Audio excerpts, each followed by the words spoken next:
सपना देखे के सबके अधिकार बा, चाहे सपना पूरा हो चाहे ना हो। कौन सपना देखे में पैसा लागे के बा। तो नमस्कार भाई लोग, हम अमरदेव सिंह बिहारी। और का हाल चाल बा। अपने बिहार के चर्चित यूट्यूबर मनीष कश्यप पीएमसीएच में पिटा गईले हैं। ओकरा बाद से पीएमसीएच पूरा जौन बा हाईलाइट भइल बा। मनीष कश्यप के नेता बनने के बहुत शौक बा। ये उहे मनीष कश्यप होंगे जौन ठीक लोकसभा चुनाव से पहले जेल गए रहे हैं। वो समय नीतीश आ तेजस्वी के समर्थन के बिहार में अपना सरकार रहा। आ मनीष कश्यप एगो फर्जी वीडियो जारी कैले रहे, जौना के आधार पे इनका ऊपर बिहार सरकार मुकदमा कैलक आ 8 महीना जेल में रेलाई कैलक। ओकरा बाद जेल से बबुआ जब निकलल है तब बाप रे बाप इतना भयानक रूप जे भविष्यवाणी करे लगले जे सरकार गिरा देंगे, सरकार गिरा देंगे। आ जाके भाजपा नेता मनोज तिवारी के गोदी में बैठ गए। ऐसा गोदी में बैठल है जे ओकरा बाद जब भाजपा के ही सदस्यता ज्वाइन कर ले। सब चुनावे से पहले होला इनका साथे। अब वही अपना बिहार में विधानसभा चुनाव बा, बबुआ पीएमसीएच में पिटा गई। एकर कौनो खास प्रमाण नहीं खे। ई सब इहे बबुआ पीएमसीएच से निकल के आपन जौन यूट्यूब पे राम कथा सुनावेले उहे लोग सुनेला। बबुआ के नेता बनने के इतना शौक बा, बतावा लो जे कुछ जौन बा उल जलूल झूठ फरेब करे के तैयार बारे उहो नेता बनले खातिर।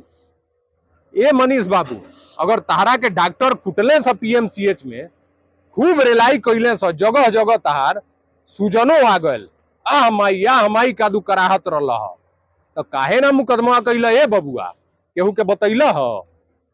आखिर तू मुकदमा काहे ना कैल हो? भाजपा पे दबाव बनावता रह जे विधानसभा चुनाव नजदीक आ गल बा तोहके टिकट दे देवो। कहाँ गए तोहार और भाजपा नेता जे तोहके दिल्ली में ले जाके आज सदस्यता दिलैले रहे हैं। तारा के तो सपना दिखा दिले जे बहुत बड़हन जौन बा नेता बना दी हैं। तू जौन बा सपना देख लेला जो अब बिहार के मुख्यमंत्री हम बन जाए। हेंग झूठ फरेब क के आ जनता के चुतिया बना के तू नेता बनब। तारा जिसन नेता आ भाजपा के सदस्य लोग गली गली जौन बा घूमता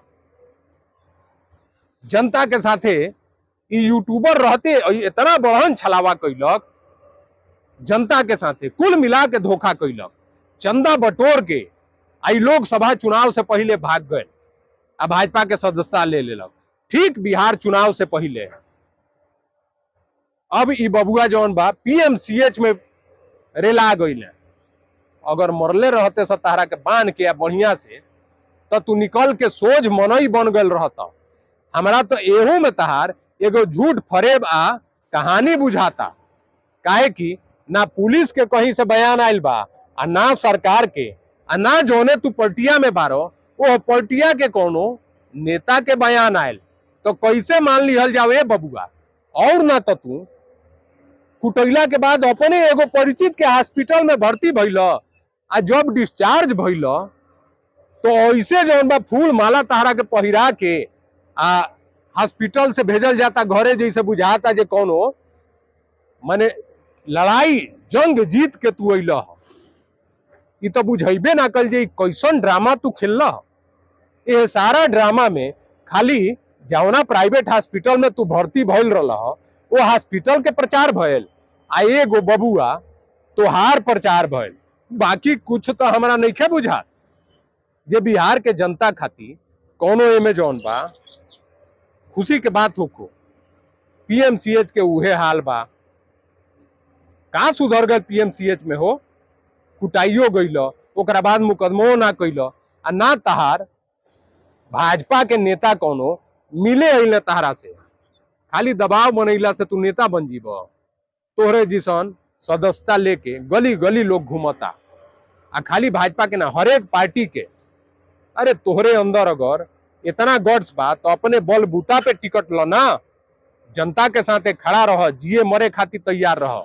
हेंग जनता के भरोसा के साथे खिलवाड़ क के तू नेता बन पैब। अब तू देखा जौन बात तू कौनो माने ओर के ना रह जाइब। तो भाई लोगन यह विषय पे का सोचता रहो, कमेंट करके अपन राय जरूर दी हो। आ वीडियो के ज्यादा से ज्यादा लाइक करिए लो, शेयर करिए लो, साथ में चैनल के सब्सक्राइब जरूर करिए लो। तो बोलो बिहार की जय।